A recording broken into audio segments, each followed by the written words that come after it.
दिया था किया किसी ने, भाई ये पूछ रहा था छोटे वाले सर्कल का मास क्या होगा। भाई मास निकला क्या उसका? नहीं निकला। ये ट्राई किया था, सच बताओ ट्राई किया था? ट्राई नहीं किया। इसमें ट्राई किया है, मास निकला क्या उसका? नहीं निकला मास। किसी का मास निकल के आया उसका? मास नहीं निकला तो सेंटर ऑफ मास भी नहीं निकलेगा। सेंटर ऑफ मास चल रहा है भाई, जो लोग कल नहीं थे उनको बता देता हूँ। तो वो टीचर क्या होता है, थोड़े से कम शर्म वाले होते हैं, उसी टॉपिक को 3-4 बार पढ़ाते रहते हैं, वही बातें बार बार कहते रहते हैं। ठीक है, तो सेंटर ऑफ मास चल रहा है, बता दे रहा हूँ। मैंने कल एक क्वेश्चन दिया था, फिर से नोट कर देता हूँ क्वेश्चन को, साफ कर दिया। देखो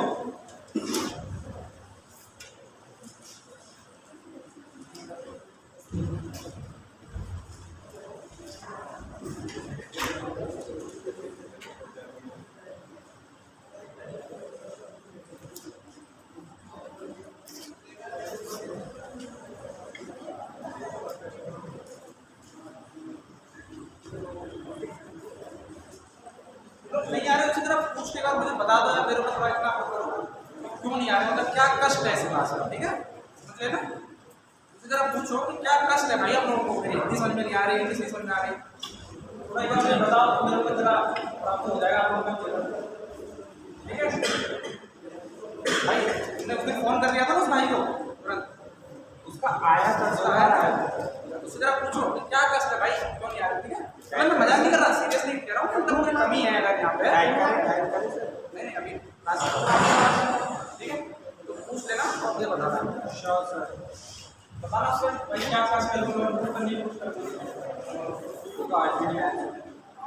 देखो क्वेश्चन था, लिखा है सर्कुलर प्लेट है। ठीक है, प्लेट मतलब सॉलिड है, मतलब solid in the sense hollow नहीं है। ठीक है, जैसे जो पेज होता है ना, पेज, उसमें उस पेज को क्या कर लिया है, गोले में काट लिया, ये बड़ा वाला ये। ठीक है, इसका हम सेंटर ऑफ मास जानते हैं कहाँ होता है, इसके ज्योमेट्रिकल सेंटर पे होता है। ठीक है, तो इसका सेंटर ऑफ मास कहाँ होगा, यहाँ पे होगा। सभी लोग को क्लियर है? अब इसका सेंटर ऑफ मास तो आपको पता है, लेकिन उसमें क्वेश्चन ने क्या किया, ये जो सॉलिड वाला जो पेज है ना, गोले वाला, इसमें से ये इतना पोर्शन जो है सॉलिड, उसको बाहर निकाल दिया है। ठीक है, मतलब ये क्या है, खाली है, यहाँ पे कुछ भी नहीं है इस समय पे। तो कितना बच जाएगा ये फिगर, बस इतना बचेगा। यहाँ पे मैंने डस्ट किया है, इतना ही फिगर बचेगा। अच्छा, इस पूरे का मान उसने दे रखा है कैपिटल है, पूरा जो बड़ा सर्कल था, और ये कोऑर्डिनेट उसने दे रखा था, ये माने क्या है, चलो ये मान लेते हैं ये कॉमा 0। ठीक है, एक के लिए सॉल्व कर लेते हैं, बाद में एक ही वैल्यू रखते हैं। और ये क्या है 0, ये कोऑर्डिनेट तो समझते हैं ना, x, y। x की वैल्यू है a, y की वैल्यू 0, इसकी वैल्यू यहाँ पे x की वैल्यू 0, y की वैल्यू 1। अब उसने पूछा था कि ये जो डायग्राम अभी बन चुका है, बता क्या है, ये प्लेट इसमें लेकर डैश डैश डैश किया है, ये वाला प्लेट। ठीक है, इसका सेंटर ऑफ मास बताना, ये क्वेश्चन था। ठीक है, अब सबसे पहले तो आप मुझे बताओ, मैंने कल आपको बहुत सारे चित्र बनाए थे और रीजन बताए थे, तो एक भाई बता सकते हैं कि इसका सेंटर ऑफ मास कहाँ होगा? इसका सेंटर ऑफ मास एक फिक्स्ड लाइन पे होगा।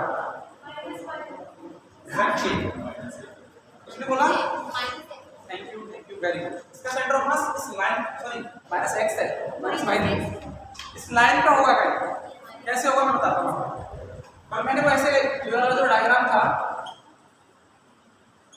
ये डायग्राम बच गया था ना कल। अब मैंने आप लोगों ने वैसे बता दिया था, लेकिन मैंने कहा था कि इसका जो सेंटर ऑफ मास है इसकी सिमेट्री के अबाउट होगा, मतलब इस लाइन के कहीं अबाउट होगा, क्योंकि इस लाइन के अबाउट ये फिगर का सिमेट्री। देखो ये पॉइंट है, ये पॉइंट है, ये पॉइंट है, ये पॉइंट, तो ये प्रॉपर हुआ है। समझ रहे हो ना इस डायग्राम को? थोड़ा अच्छा नहीं बनाया।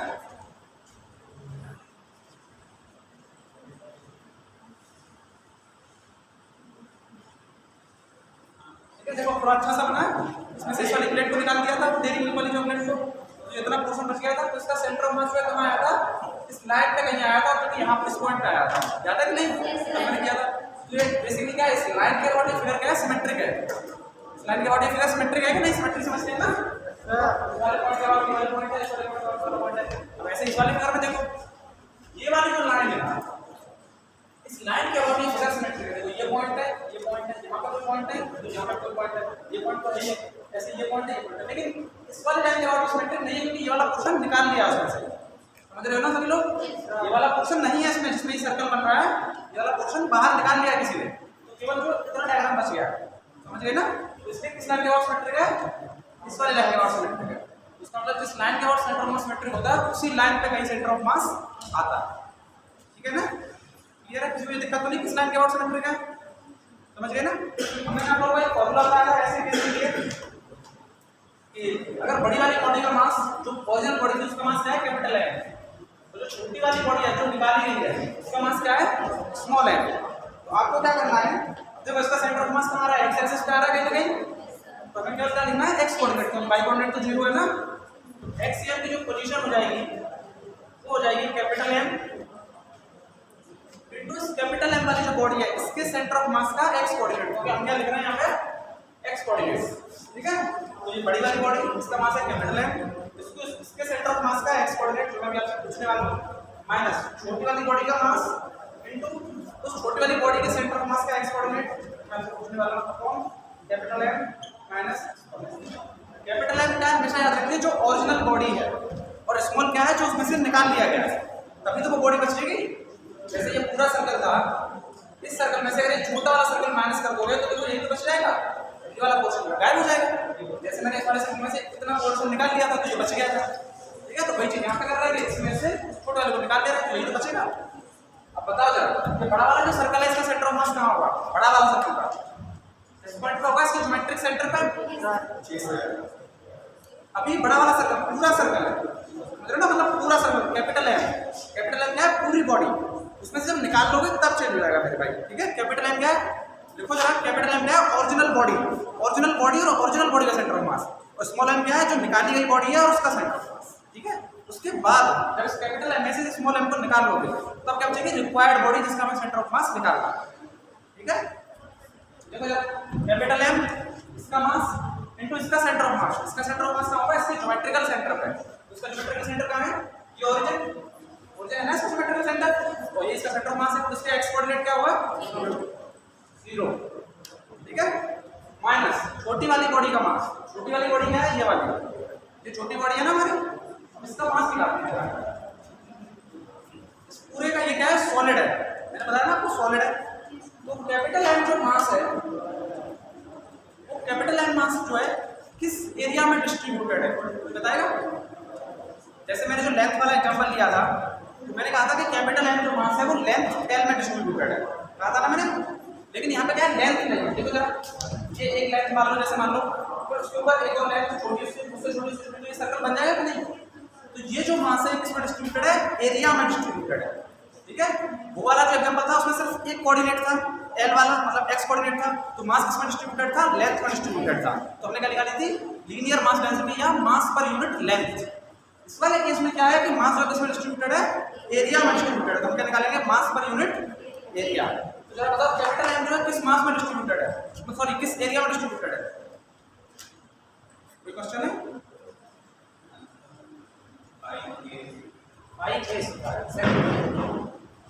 पाई ए स्क्वायर जो इस बॉडी का टोटल एरिया है, जो इस बॉडी का टोटल एरिया उसी में तो है वो टोटल मास, तो टोटल एम मास किस एरिया में डिस्ट्रीब्यूटेड है, पाई ए स्क्वायर। ये क्या है, इस सर्कल की रेडियस, जो बड़ा वाला सर्कल, ठीक है। सबको समझ में आ गया नहीं। जो एल वाला एग्जांपल था, जो एल वाला एग्जांपल था उसमें क्या था, उसकी एल लेंथ थी और सिर्फ वो एक्स एक्सिस के अलोंग ही था। मैंने कहा था मास किसमें डिस्ट्रीब्यूटेड है, लेंथ में डिस्ट्रीब्यूटेड है, एम जो मास है वो एल लेंथ में डिस्ट्रीब्यूटेड है। लेकिन यहाँ पे क्या है, 2D फिगर है सर्कल, उसमें एक्स कोऑर्डिनेट भी है, वाई कोऑर्डिनेट भी है, तो मास किसमें डिस्ट्रीब्यूटेड है, पूरे एरिया में डिस्ट्रीब्यूटेड है, यानी कि एम मास किसमें डिस्ट्रीब्यूटेड है, पाई ए स्क्वायर। सबको क्लियर है चीज। अब देखो जरा वो वाला केस करते हैं, अगर 3 रुपए में 5 पेन है तो 4 रुपए के कितने पेन होंगे, वो वाला सवाल है। अगर एम मास डिस्ट्रीब्यूटेड है पाई एरिया में, पाई ए क्या है, पाई स्क्वायर का एरिया, तो M upon pi A square mass distributed हो जाएगा किसमें, यूनिट एरिया। ठीक है, वही वाला तो सवाल है। 3 रुपए में 5 पेन है, 3 रुपए का कितना हो जाता है, उसको डिवाइड कर देते हैं। अगर एम मास डिस्ट्रीब्यूटेड है पाई ए स्क्वायर में, तो M by pi A square किसमें डिस्ट्रीब्यूट हो जाएगा, यूनिट एरिया। लेकिन आपको यूनिट एरिया तो चाहिए नहीं, आपको क्या चाहिए, तो ये छोटा वाला फिगर है इसका मास, इसी तरह तो कर रहा है ये सब। इसका एरिया कितना हो जाएगा, कुछ बताएगा भाई, पाई ए स्क्वायर बाई 4। इसकी रेडियस क्या है, ये जो पूरा इसका क्या है, डायमीटर है। डायमीटर समझते हो ना, रेडियस क्या होती है, डायमीटर की आधी। तो ये पूरी लेंथ कितनी है, a, उसके जो सेंटर होगा वो यहाँ होगा, और इसकी जो रेडियस हो जाएगी वो a बाई 2। तो इसका एरिया कितना हो जाएगा, पाई ए स्क्वायर बाई 4। देखो m by pi, sorry m by pi A square है, इसमें यूनिट एरिया में, तो पाई ए स्क्वायर बाई 4 में कितना मास हो जाएगा, m by pi A square into 5a² by 4 5a² cut जाएगा तो जो सर्कल कटेगा इसका मास कितना होगा m/4। ठीक है, बस रख दो। ये स्मॉल n की जगह क्या रखूंगा m/4। सबको समझ में आ गया ना कैसे रखना है m/4। और यहाँ पे क्या आता है, जो बॉडी कटी है उसके सेंटर ऑफ मास के कोऑर्डिनेट्स, तो हम कौन सा कोऑर्डिनेट लिख रहे हैं x। जो बॉडी काटी है उसका सेंटर ऑफ मास कहाँ पे आएगा जरा बताएगा उसको कोई x कोऑर्डिनेट।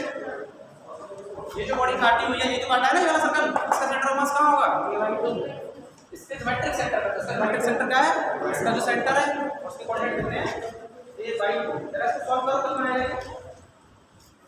सब क्लियर है ना। देखो m दे रखा था उसने और a भी उसने दे रखा था और हमने उसी में कर दिया m/4 है। जरा इसको सॉल्व करो कितना आएगा।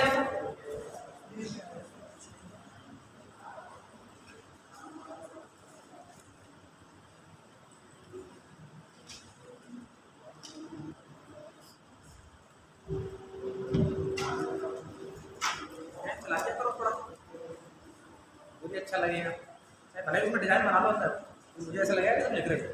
पेन चला -a/6 भाई ने बताया -a/6। Thank you. देखो जरा पहले सेंटर ऑफ मास कहाँ था, यहाँ पे माइनस साइन का क्या सिग्निफिकेंस है, सेंटर ऑफ मास जो शिफ्ट हो गया in the negative x axis. a/6 कहाँ है ये पे होगा तो माइनस मतलब शिफ्ट हुआ। तो देखो अगर इसमें से इतनी बॉडी को काट लोगे तो सेंटर ऑफ मास शिफ्ट हो गया इस साइड, और होना भी चाहिए क्योंकि इधर क्या है ज्यादा मास है। इस वाले पोर्शन में देखोगे तो ये पूरा सर्कल है और इस वाले में से इतना सर्कल गायब हो चुका है, तो इधर क्या है ज्यादा मास है, इसलिए सेंटर ऑफ मास इधर शिफ्ट हो गया। ठीक है, किसी कोई दिक्कत आई को, कोई दिक्कत नहीं किसी को।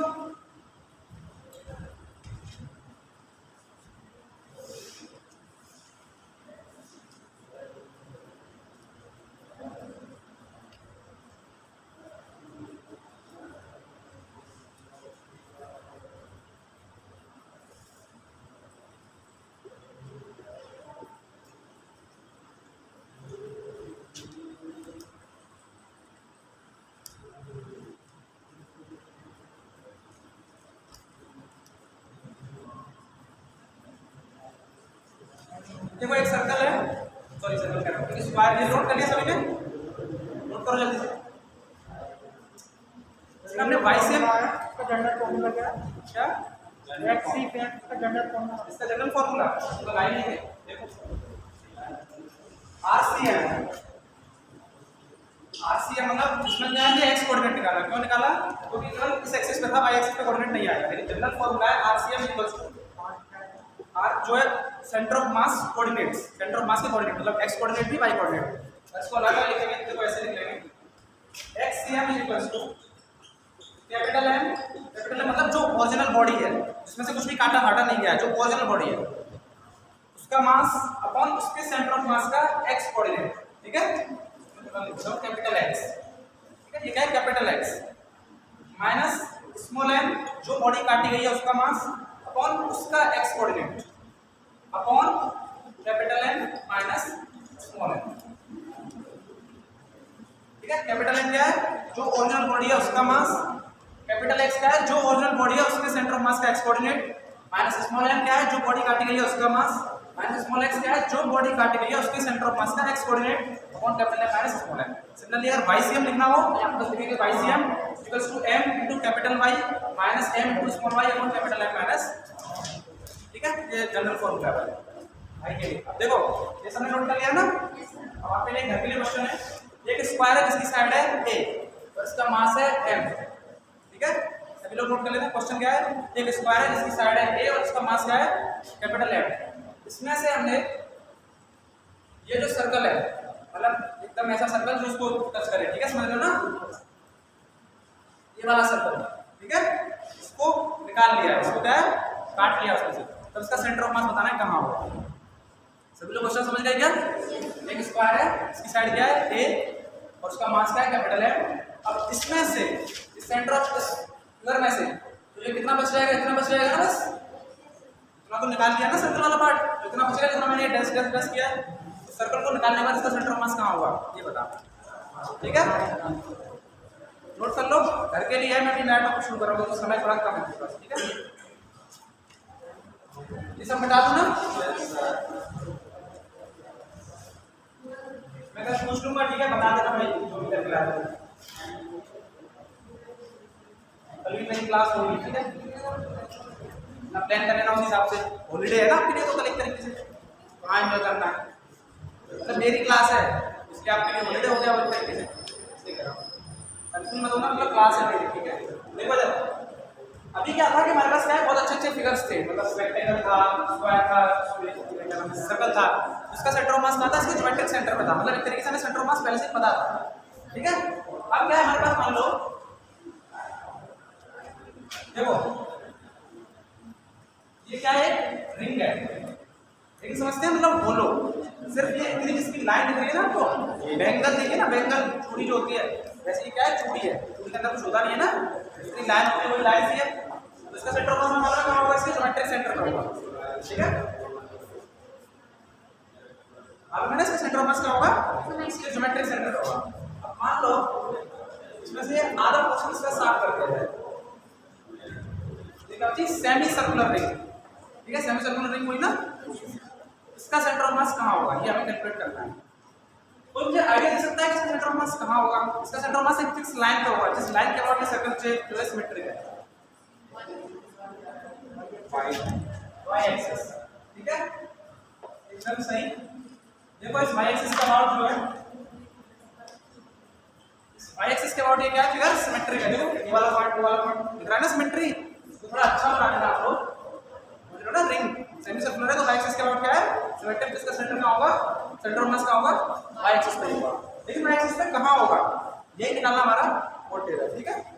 देखो जरा इसकी रेडियस क्या है, capital eight, sorry capital R, और इसका मास उसने दे दिया है इसको कैपिटल आर, लेकिन इसकी जरूरत नहीं, ठीक है। देखो कैसे, अब इसका सेंटर ऑफ मास कोई ऐसे ही बता सकता है क्या देख के, इसका सेंटर ऑफ मास देख के नहीं बताया जा सकता है, क्योंकि ये क्या है, इरेगुलर बॉडी है, इसमें से इसका सेंटर ऑफ मास को कैसे बता सकता है बिना इसको देख के, तो इसके लिए हमें क्या करना पड़ेगा, इंटीग्रेशन।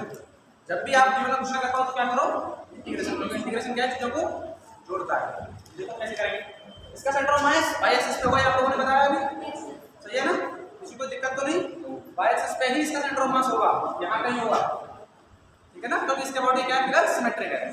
तो मैंने आपको सबसे पहली क्लास में बताया था कि y/cm equals to integration of y/dm over integration of dm, मैंने सबसे आपको पहली क्लास में दिखाया था। ये सेंटर ऑफ मास का जनरल फिगर है, जनरल फॉर्मूला है, अगर आप किसी के लिए भी लगाओगे तो इससे सेंटर ऑफ मास की लोकेशन आएगी। यह क्या है, छोटा सा मास, फिर उस मास को हम इंटीग्रेट करेंगे जहां तक हमारी बॉडी डिस्ट्रीब्यूटेड है, ठीक है, समझ गए ना। अब देखो इसको करते कैसे, मतलब इसे मैं आपको बता रहा हूँ कि अगर आपको मान लो कहीं इसका आपको जरूरत ही नहीं है, फिर भी कैसे करते हैं इंटीग्रेशन से, इसलिए आप लोगों को बता रहा हूँ। किसी को डाउट है क्या, देखो हम क्या करेंगे,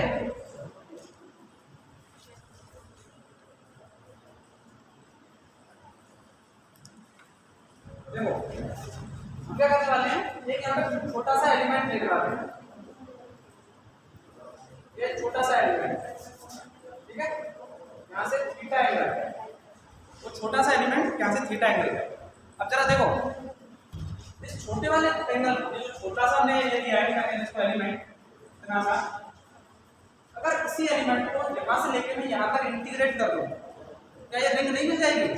देखो अगर ये छोटा सा एलिमेंट यहाँ हो, फिर यहाँ हो, फिर यहाँ हो, फिर यहाँ हो, ऐसे करके अगर यहाँ तक हो गया, जो पूरी रिंग कंप्लीट होगी ना, कहने का मतलब अगर ये थीटा जो है इस एंगल पे होगा तो ये वाला पॉइंट मिलेगा, थीटा वाला एंगल पे ये वाला पॉइंट मिलेगा, थीटा अगर पाई बाय 2 तो यहाँ पे पहुंच जाएंगे, थीटा अगर कुछ हुआ तो यहाँ, थीटा कुछ होगा तो यहाँ पे पाई। तो अगर इस छोटे वाले एलिमेंट को मैं इंटीग्रेट कर दूं from theta equals to 0 to theta equals to pi तक, तो रिंग बन जाएगी ना, किसी कोई दिक्कत तो नहीं ना इसमें। ये जो थीटा है और ये छोटा वाला एलिमेंट लिया है, अगर बस इसी एलिमेंट को इंटीग्रेट कर दूं फ्रॉम थीटा इक्वल्स टू 0, क्योंकि यहाँ पे क्या होगा थीटा, जब यहाँ पे होगा थीटा 0 होगा, तो यहाँ पे पहुंच जाएगा तो पूरा थीटा कितना हो जाएगा पाई, ठीक है। इसी को इंटीग्रेट करना है 0 टू पाई। देखो कैसे करना है, ये जो छोटा वाला एलिमेंट लिया है, छोटे से एलिमेंट को क्या लेते हैं हमेशा, dl, छोटा वाला एलिमेंट होता है उसे हमेशा क्या लेते हैं, dl या dr, जो भी आपको परिचय हो। तो हम क्या सर्कुलर ले रहे हैं तो इसको क्या लेंगे dr, ठीक है।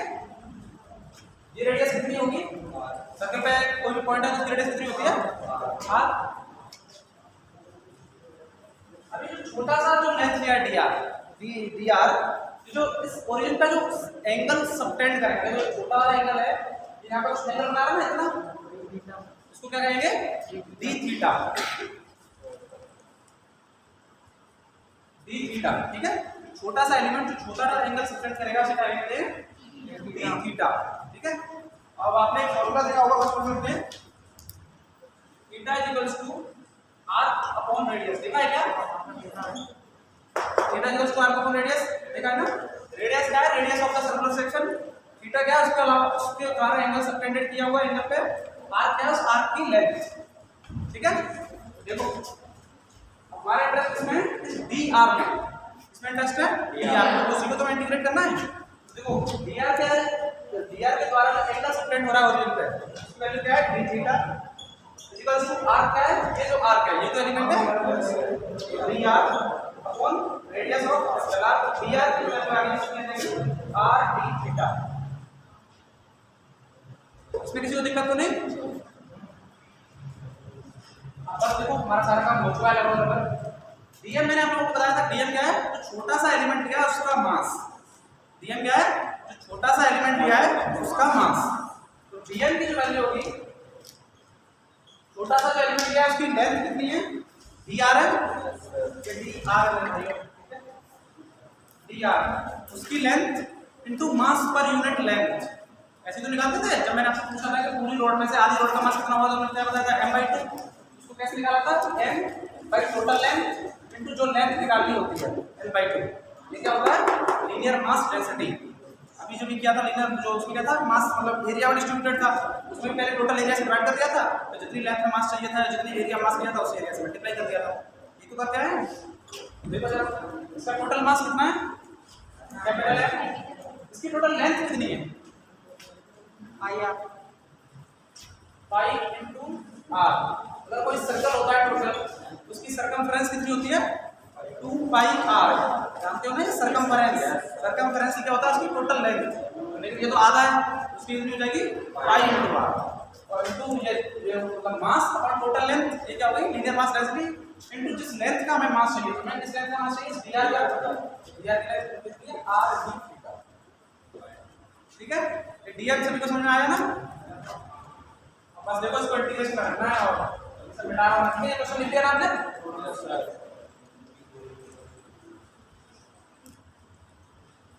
देखो YCF is equal to integration of y, बस y और बता दो आप में से कोई। ये जो एलिमेंट है, यहाँ पे जो डी एलिमेंट लिया हुआ है मैंने, इस एलिमेंट का y कोऑर्डिनेट, क्वेश्चन समझ में आया? ये जो एलिमेंट लिया हुआ है यहाँ पे डी आर सर्कल का, सर्कल के सर्कमफेरेंस पे, उस पॉइंट, उस जो कोऑर्डिनेट जो एलिमेंट लिया हुआ है, उस एलिमेंट का y कोऑर्डिनेट, उसमें कुछ कोऑर्डिनेट्स होंगे ना, जैसे इस पॉइंट का कोऑर्डिनेट क्या है? पूछूं आपसे, r, 0। उस पॉइंट का कोऑर्डिनेट क्या है? 0, r। इस पॉइंट का कोऑर्डिनेट क्या है? -r, 0। ठीक है ना? कोऑर्डिनेट समझते हो ना? इसी तरह इस पॉइंट का कोऑर्डिनेट क्या होगा? y coordinate. चलो x कोऑर्डिनेट बता दो। आर तो मेरे भाई किसका है? फिर कोऑर्डिनेट मतलब x और y कोऑर्डिनेट। ये देखो सर्कल है, सर्कल दिख रहा है सभी को? इस पॉइंट के कोऑर्डिनेट होते हैं a, 0, और इसकी रेडियस a है, और इस पॉइंट के कोऑर्डिनेट होते हैं 0, a। अब मैं आपसे एक यहां पे कोई पॉइंट पूछ लूं, x² + y² × a², ये सर्कल की इक्वेशन होती है, जानते हो ना सभी लोग? अगर इसको ना कहूं आपसे जनरल पॉइंट बताइए, नहीं जानते? तो भाई ये तो 11th की चीजें हैं। सर्कल की इक्वेशन होती है x² + y² = a²। नहीं जानते क्या? y = x, एक लाइन की इक्वेशन होती है, ये जानते हो? जानते हो ना y = x? मैथ्स नहीं पढ़ी? बायो से हो? Yes sir.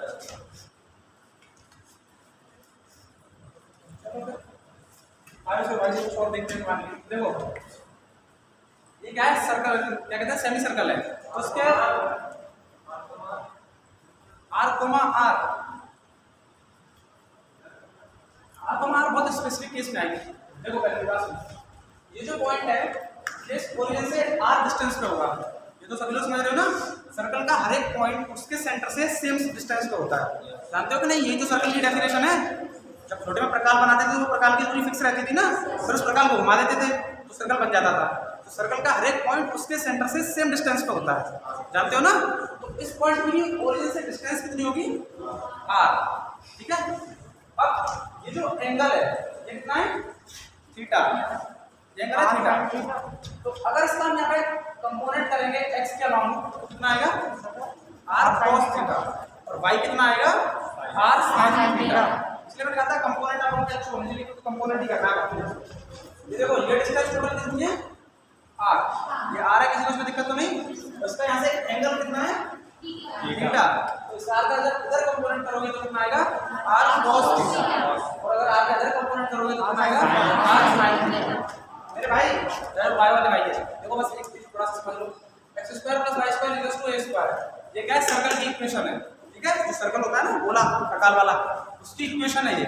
अब इस पे आपको एक जनरल पॉइंट रखना है, जनरल पॉइंट होगा a cos theta b sin theta. अब ये मत कहना कि ये भी नहीं पढ़ा, sin का थीटा प्लस उसका 0 to 1 होगा ना, 9th में पढ़ा था ट्रिग्नोमेट्री के 10th में। देखो ये वाला पॉइंट इसको सेटिस्फाई करेगा, a² cos² थीटा,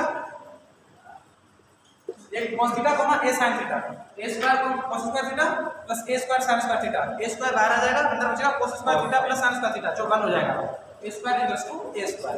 सर्कल का कोई भी जनरल पॉइंट क्या होगा, a cos theta b sin theta. अगर आपको ये सॉरी a sin थीटा, अगर आपको ये पता होगा तो डायरेक्टली लिख सकते हैं r cos theta r sin, ठीक है।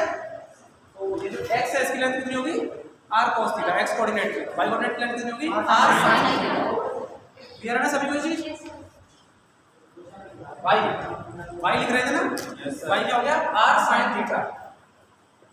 समझ रहे कि मैंने उगलवा दिया आप लोगों के मुंह से, हां ये समझ गए ना, r sin थीटा। थोड़ा भूल रहे हैं कोई और नहीं, घर पे लगा। अब देखो y की वैल्यू मैंने रख दी आप लोगों के लिए, ये y तो है r sin थीटा, dm की वैल्यू ये है। अब मैंने कल कहा था तो ये मत कर देना सर, इंटीग्रेशन से इंटीग्रेशन काट दो, dm से dm काट दो, y बच जाएगा, ऐसे नहीं करना, ठीक है। लेट मी अलाइव, मुझे जिंदा रहने दो, ऐसे मत करना, ठीक है। dm की वैल्यू को उस पर रखो, तो m/r into r d theta upon integration of dm m/r। अच्छा सुनो, ये नीचे वाला इंटीग्रेशन करने की हमें जरूरत नहीं थी वैसे, क्योंकि उसमें टोटल मास दे रखा है कैपिटल M। टोटल मास क्या आएगा, मतलब इस इंटीग्रेशन का मास क्या आएगा, वो जो टोटल मास है m आ जाएगा, समझ रहे हो ना। करोगे तो भी m ही आएगा, उसमें कुछ ज्यादा बहुत ज्यादा 3-5 नहीं होगा, इसमें डायरेक्ट लिखना होता है m, समझ गए ना। तो अगर आप ही कंफ्यूज कर रहे हो, पहले कुछ लिख देते हो, फिर पहले कुछ लिख देते हो। जो dm क्या है, ये देता है टोटल मास, तो टोटल मास का पहले इसमें दे रखा है कैपिटल M, तो इसलिए मैं डायरेक्ट इसको कैपिटल M कर रहा हूं। इस इंटीग्रेशन को कोई करेगा क्या, करोगे ना, चलो कैपिटल और स्मॉल सेम है, कैपिटल R स्मॉल r कैसे सेम हो जाएगा मेरे भाई।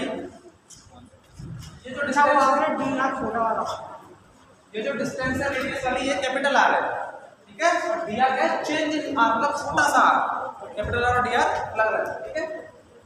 अरे ये वाला r बात कर रहे हैं भाई, हां ठीक है ये सही, सॉरी m/5r, ठीक है। जरा करो इसको,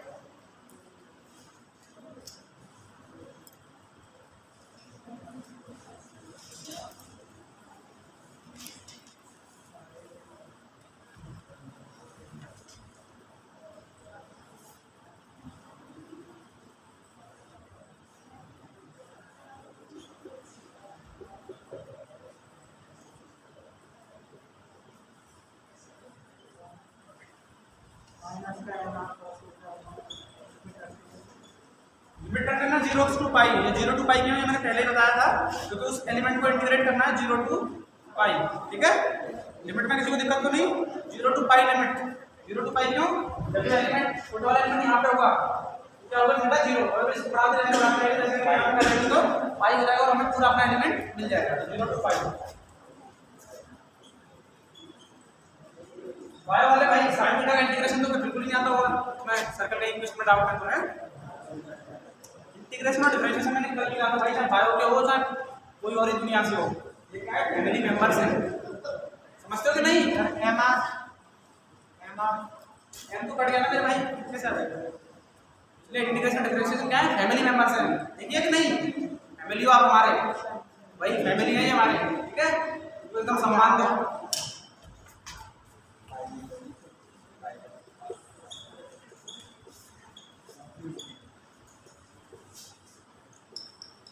साइन थीटा का इंटीग्रेशन होता है minus cos theta, sine theta का डिफरेंशिएशन होता है कॉस थीटा। साइन थीटा का इंटीग्रेशन क्या हो जाएगा माइनस कॉस थीटा, लिमिट रखेंगे 0 to पाई, पाई रखेंगे तो cos पाई हो जाएगा -1, तो ये -1 प्लस 1 हो जाएगा, -0 वो वाला -1 प्लस हो जाएगा तो 2r अपॉन पाई, ये आंसर आएगा। ठीक है, इसको एक बार घर पे कर लेना प्लीज। देखो जरा सेंटर से कहां पे आ रहा है 2r अपॉन पाई, सेंटर से कितना शिफ्ट हो गया, जाहिर सी बात है y एक्सिस पे ही आएगा और इधर ही शिफ्ट होना चाहिए था क्योंकि इधर क्या है मास ज्यादा है, इधर तो मास है ही नहीं है, नीचे तो शिफ्ट हो ही नहीं सकता, यही शिफ्ट होगा late 2r upon pi. Note करें इसको जरा,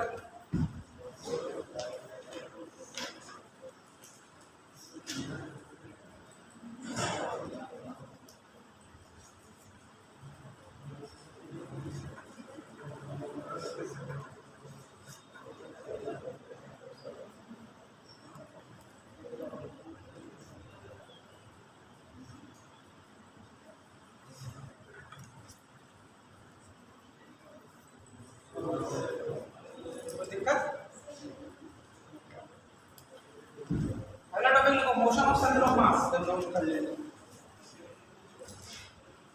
चित्र में डालो तक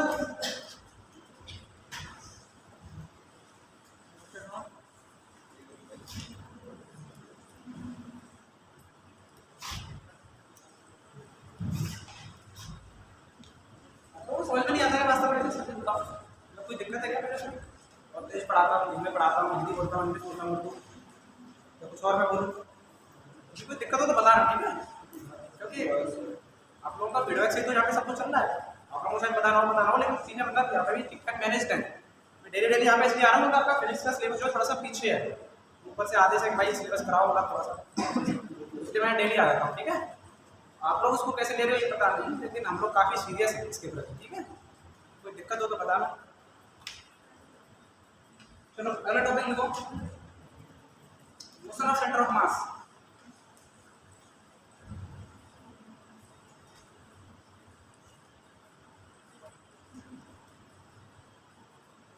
इसको नोट कर लिया क्या सभी ने? ठीक है, जो भाई कल नहीं आए थे उनको थोड़ा बता दो।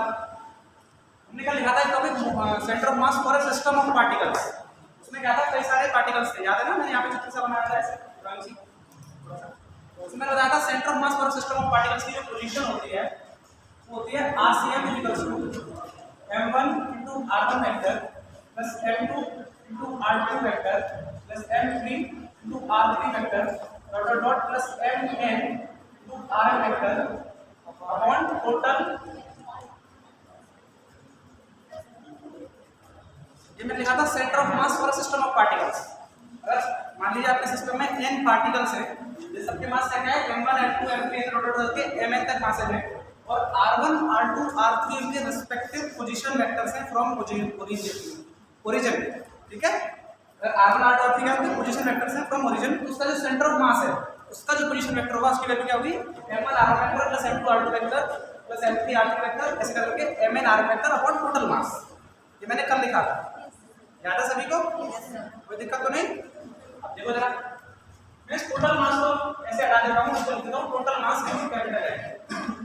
ठीक है, कैपिटल है क्या? टोटल मास, जितने भी पार्टिकल्स हैं सबका टोटल मास। अगर इसको डिफरेंशिएट करेंगे भाई रिस्पेक्ट टू टाइम, जरा बताइए T × RCM क्या? Thank you * m * m1 * dr1/dt plus m2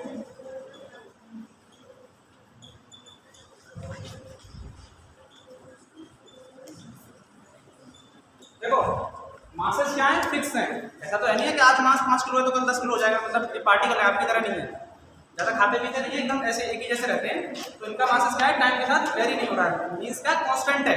ठीक है, तो मासेस का तो डिफरेंशिएशन होगा नहीं, डिफरेंशिएशन किसका होगा पोजीशन वेक्टर का। तो यहाँ इस पोजीशन वेक्टर का डिफरेंशिएशन करेंगे तो क्या हो जाएगा drcm/dt, कैपिटल M को मैं इधर ले गया हूँ। ठीक है, कोई बहुत बड़ी बात नहीं है, इसको ऐसे ले जा सकते हैं। ठीक है, ऐसे मत करो, m × drcm/dt प्लस m1 यहाँ पे कांस्टेंट है dr/dt प्लस m2 यहाँ पे कांस्टेंट है dr/dt plus dot dot dot mn यहाँ पे कांस्टेंट है drn/dt।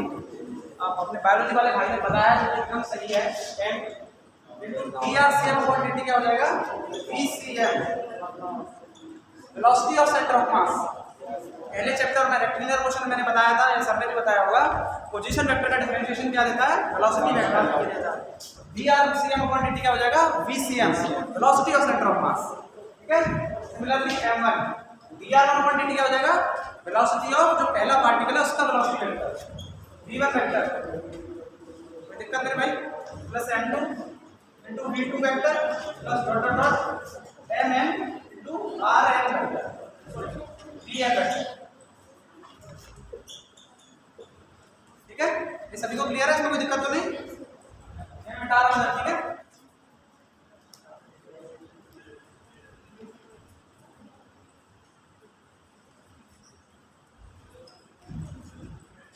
अब जरा इसे एक बार डिफरेंशिएशन कर दो जल्दी से। क्या बिल्कुल, वेलोसिटी को जब एक बार डिफरेंशिएशन करते हैं मेरे सर टाइम क्या होता है? एक्सेलरेशन। जरा लिखो की वजह है क्या? देखो मुझसे भी इतना एक कदम आगे चले जाओगे, लिख लो जल्दी से। m * acm = m1 * a1 + a2 ऐसे करके।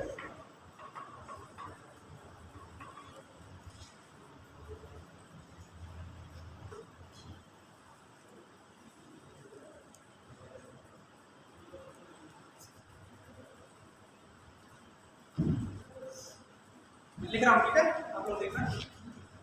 यहाँ मैंने लिखा है डिफरेंशिएटिंग रिस्पेक्ट टू टाइम। फिर अगला स्टेप आएगा m * acm plus m1 equals to m1 into a1 vector plus m2 into a2 vector plus dot dot mn into an vector. ठीक है, ये सभी को क्लियर है ना ये चीज? अब जरा देखो m1 इंटू a1 वेक्टर, इसका मतलब जानते हो क्या है? m1 इंटू a1 वेक्टर, नहीं देखा है? ma क्या होता है? फोर्स। क्या होता है? फोर्स। तो m1 इंटू a1 वेक्टर, इसका मतलब क्या है? Forces acting on the particle 1।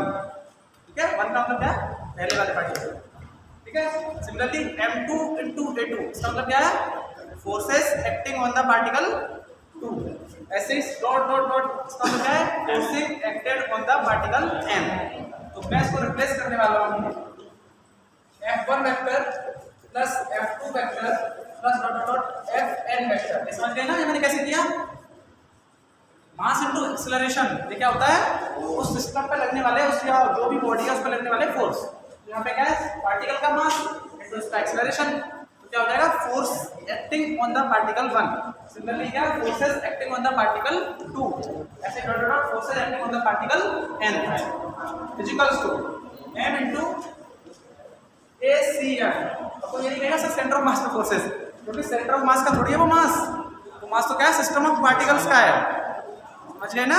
मतलब क्या है सर, इसको रिप्लेस कर दो f इंटू acm। इसको बाद में भी करने वाला मतलब वही चीज, लेकिन समझ रहे हो ना? कैपिटल M क्या था? m1 plus m2 plus m3, फिर हमने इसको नोट करके क्या लिख दिया? Capital M। समझ रहे हो ना मैं क्या कह रहा हूँ यहाँ से? m1 और m2 और m3 तो फिजिकली एग्जिस्ट कर रहे हैं, मतलब फिजिकली है। मैंने चित्र जो बनाया था कल वाला, उसमें दिखाया था ना, ये m1 पार्टिकल है, m2 पार्टिकल है, m3 पार्टिकल है, ऐसे करके। तो वो तो फिजिकली एग्जिस्ट कर रहे हैं, उनका मास लग रहा है, मतलब उनका फोर्स लग रहा है। लेकिन ये कैपिटल M क्या है? कैपिटल M तो पूरे सिस्टम का मास है। समझ रहे हो ना मैं क्या कह रहा हूँ? तो कैपिटल M क्या है? सिस्टम का मास। तो उसमें क्या लिखेंगे? Capital M into acm। ठीक है, ये क्या है? f1 f2 f3, पार्टिकल 1 पे लगने वाला फोर्स, पार्टिकल 2 पे लगने वाला फोर्स, ऐसे करके मैं सबको ऐड करते जाऊंगा। तो मैं क्या कह सकता हूँ कि ये क्या है? Total force acting on whole system. क्योंकि सिस्टम क्या है? n particles. मैंने जो चित्र सा बनाया था ऐसे n पार्टिकल को ऐसे गोलू से मैं जो बंद किया था, उसका मतलब क्या है? वो सिस्टम है हमारा, वो n पार्टिकल्स। और हम हर एक जो पार्टिकल का फोर्स लग रहा है सबको ऐड करते जा रहे हैं लाइन से। तो क्या है? Total force acting on the system. उसको मैं किससे रिप्लेस करने वाला हूँ? F vector system equals to mass into acceleration. अब देखो जरा, जब मैंने आपको सेंटर ऑफ मास पढ़ाना शुरू किया था सबसे पहली क्लास में, तो मैंने आपसे कहा था सेंटर ऑफ मास एक ऐसा पॉइंट है, वो पॉइंट जिसका हम ऑब्जर्वेशन अगर कर लें तो हम पूरे सिस्टम पे लगने वाला जो सिस्टम का पूरा बिहेवियर है उसका बिहेवियर वो एक तरीके से रिप्रेजेंट करता है। मैंने कहा था ना ये क्लास में, पहली क्लास में, याद है किसी भाई को? सेंटर ऑफ मास एक ऐसा पॉइंट है कि अगर हम उसको निकालने के बाद उसकी ऑब्जर्वेशन करें, उसकी कैलकुलेशन करें, तो उसका जो मतलब ओरिएंटेशन होगा, उसका जो मोशन होगा, वही मोशन होगा पूरे सिस्टम ऑफ पार्टिकल्स का। जरा देखो यहाँ जो फोर्सेज पूरे सिस्टम पे लग रहे हैं, एफ सिस्टम, वो किसके बराबर है? पूरे सिस्टम का मास इनटू सेंटर ऑफ मास के एक्सेलरेशन के बराबर है। तो क्या एक तरीके से ये नहीं हो गया कि अगर हम बस केवल सेंटर ऑफ मास निकालना है और उसके मोशन को ऑब्जर्व करना है, तो हमने पूरे सिस्टम के मोशन को ऑब्जर्व कर लिया है। ठीक है, हो गया ना वही चीज प्रूफ? सबको समझ में आ गया? सेंटर ऑफ मास क्यों निकाल रहे हैं समझ में आ रहा है आप लोगों के? सेंटर ऑफ मास निकालने की नीड क्या है? क्योंकि हमारे पास क्या है? सिस्टम ऑफ पार्टिकल्स है। अब हमें क्या करना पड़ता है? एक पहले सिस्टम को निकालो, उसके ऊपर फोर्स लग रहा है, फिर उसका एक्सेलरेशन निकालो, मतलब सबको अलग अलग देखना पड़ता है। लेकिन हमें ऐसा करने की जरूरत नहीं है, हम सिर्फ एक पॉइंट ऑफ मोशन को निकालेंगे सेंटर ऑफ मास का, और उस पर सारे फोर्सेज जो लग रहे हैं उनको रिफ्लेक्ट कर देंगे और मोशन को ऑब्जर्व कर लेंगे। ठीक है, यह है सेंटर ऑफ मास की ब्यूटी। क्या है ये? सेंटर ऑफ मास की ब्यूटी। ठीक है, F system equals to mass और into acceleration of centre of mass. अब देखो जरा आगे वाले इसमें और करने वाला हूं। मैंने कोलियर वाला सवाल कराया था, इसमें इसकी बॉडी थी, इसका मास था, मैंने लिखा था ये यू है वो भी है, ऐसे करके। तो इस पार्टिकल में जब मुझसे किसी ने सवाल नहीं पूछा, मैं आप लोगों से पूछ रहा हूं, इस पार्टिकल की वेलोसिटी क्या थी? u1, और इस पार्टिकल की वेलोसिटी क्या थी? u2, इस वाले की u1 और इस वाले की u2। जब ये इससे टकराया होगा, उसने इसमें कुछ फोर्स लगाया होगा। जब कोई दो बॉडीज टकराती है तो फोर्स लगाएगी ना, सिमिलरली इस बॉडी में कुछ फोर्स लगाया होगा, और उस फोर्स का रिजल्टेंट ये था, इसकी वेलोसिटी हो गई थी v1 और उसकी वेलोसिटी क्या हो गई थी? v2। समझ रहे हो ना इसकी बात? इस पार्टिकल में कुछ फोर्स लगाया होगा, इस वाले पार्टिकल में सिमिलरली इस पार्टिकल में इसमें फोर्स लगाया होगा, उस फोर्स का रिजल्टेंट ये था, इसकी वेलोसिटी क्या हो गई थी? v1 और इसकी वेलोसिटी क्या हो गई थी? v2।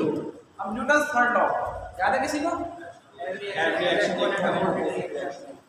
थोड़ा सही से बताओ, इज्जत से, सबको सुनाई दे, एक एक करके बोलो, बोलो ना, सही तो बोला था।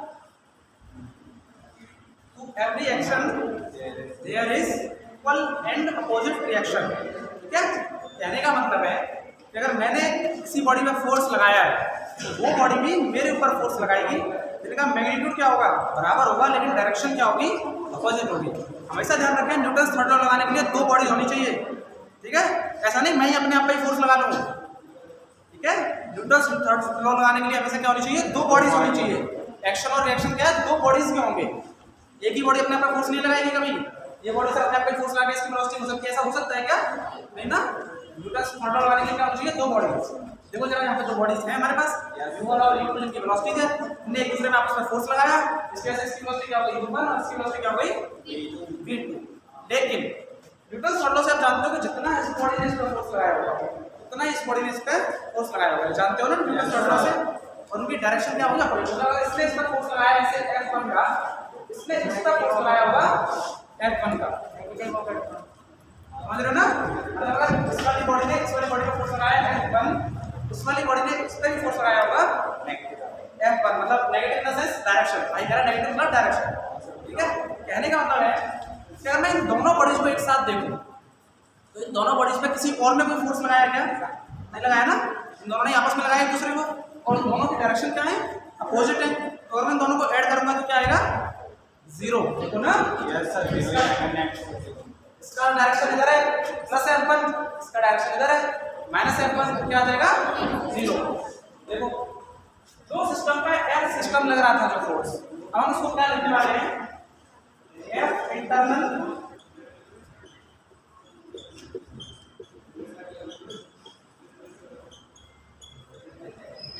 जो भी सिस्टम में फोर्स लग रहा था, हम उसको दो भागों में लिखने वाले हैं, F internal plus F external.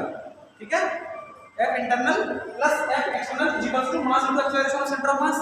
ठीक है, ये तो कांस्टेंट चल ही रहा है अपना बेचारा पीछे। अब देखो मैं कह रहा हूं कि ये जो F इंटरनल है उसकी वैल्यू क्या होगी? 0। क्यों 0 होगी? क्योंकि हमने दो पार्टिकल्स में देखा, दोनों जो पार्टिकल है वो एक दूसरे पे आपस में फोर्स लगा रहे हैं, जो क्या है? बराबर मैग्नीट्यूड में, और डायरेक्शन उनकी क्या है? अपोजिट। अब जब n पार्टिकल होंगे तो वो भी आपस में एक दूसरे पे ऐसे फोर्स लगाएंगे तो उनका जो इंटरनल जो सम है, वो क्या है? 0 आएगा। ठीक है, इंटरनल सम क्या आएगा? 0। सबको समझ में आ रहा है ना क्यों आएगा 0? जब दो पार्टिकल्स में 0 आ रहा है तो n पार्टिकल में भी 0 ही आएगा। जितना वो उस पे लगाएगा उतना ही उस पे लगाएगा, लेकिन डायरेक्शन क्या होगी? अपोजिट। तो इसलिए मैं इसको क्या कर रहा हूँ? 0। तो बस ये पूरा इक्वेशन बचने के बाद क्या बचता है? F external is equals to mass into acceleration of center of mass. Clear है सभी को? F एक्सटर्नल क्यों कर दिया सिस्टम को, ये समझ में आ रहा है ना? क्योंकि जो भी सिस्टम के इंटरनल फोर्सेस होंगे वो आपस में एक दूसरे को क्या कर देंगे, कैंसिल, वो आपस में एक दूसरे को खत्म कर देंगे, क्योंकि उनका मैग्नीट्यूड बराबर होगा और डायरेक्शन क्या होगी, अपोजिट। ठीक है, तो ये क्या बचेगा, केवल F external is equal to mass into acceleration. Note कर लिया क्या सभी ने ये वाला क्वेश्चन?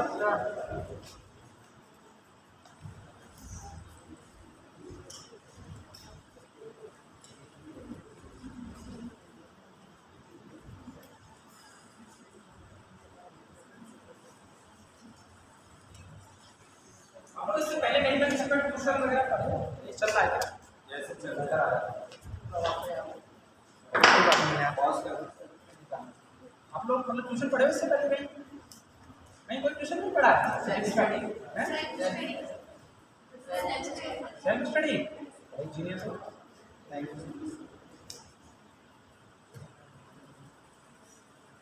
चलो आप सेल्फ स्टडी कर रहे हो, देखो सेल्फ स्टडी कर रहे हैं। F एक्सटर्नल इक्वल्स टू क्या है, capital M into ACM।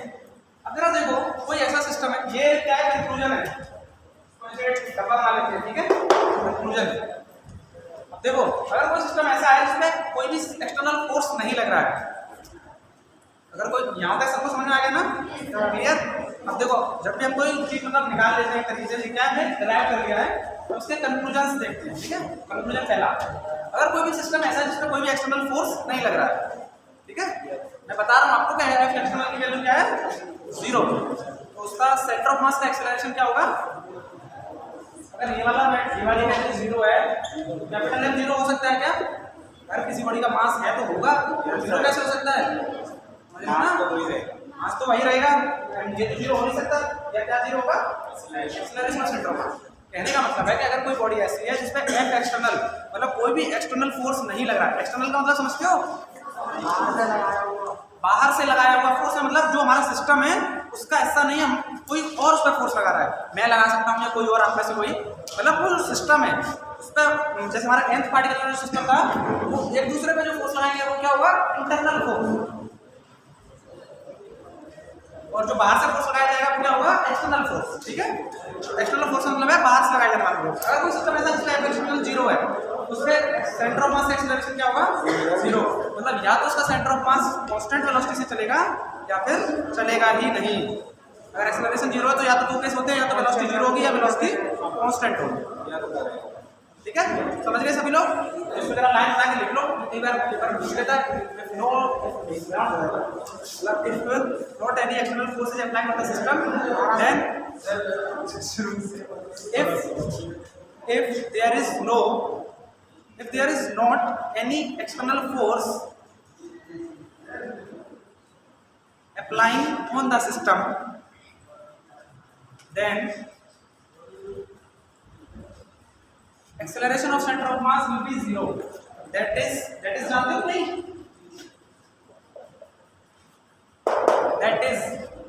That is velocity of center of mass will be constant. अब उस constant में ब्रैकेट बना के लिख लेना, may also be 0 भी हो सकती है, जरूरी नहीं है 0 ही हो, लेकिन हो भी सकती है। फिर से बोलूँ क्या?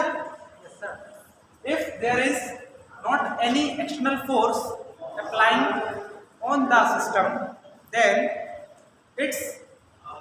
इसको लिखना ऐसे, acceleration of center of mass ACM, acceleration of center of mass will be 0. That is velocity of center of mass will be constant. Bracket में बना के लिख देना, may also be 0। सभी ने लिख दिया था ना? देखो ये सब लिख लिया था ना? हमने देखा था जब हम वो पढ़ रहे थे पावर एनर्जी कि कोई भी अगर एक्सटर्नल फोर्स न लगे सिस्टम पे, सिस्टम का लिनियर मोमेंटम क्या रहता है, कंजर्व का मतलब क्या है कि जो सिस्टम जो लिनियर मोमेंटम पहले होगा वो लिनियर मोमेंटम बाद में होगा, चेंज नहीं होगा। ये लाइन में लिखें, इफ देयर इज नो, मतलब उसी वाले में लिखें no net external force is applied on the system, then linear momentum of the system will be conserved. No, if there is no any external force, if there is no external force is applying on the system, then linear momentum will be conserved.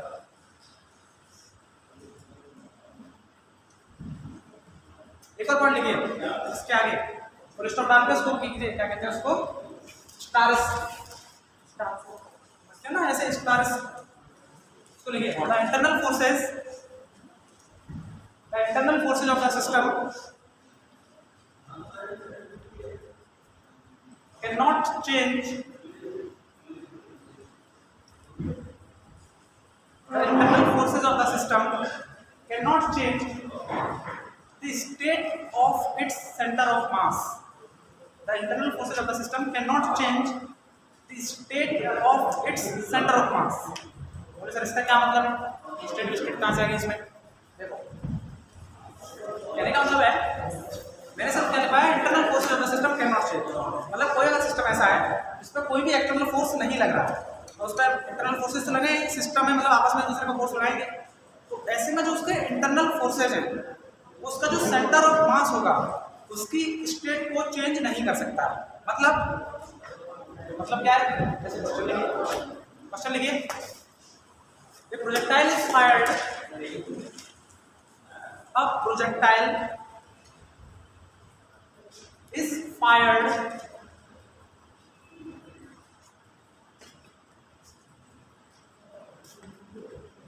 with the speed of 100 meter per second.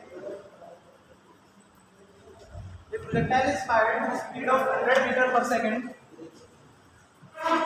at an angle of 37 degree with the horizontal.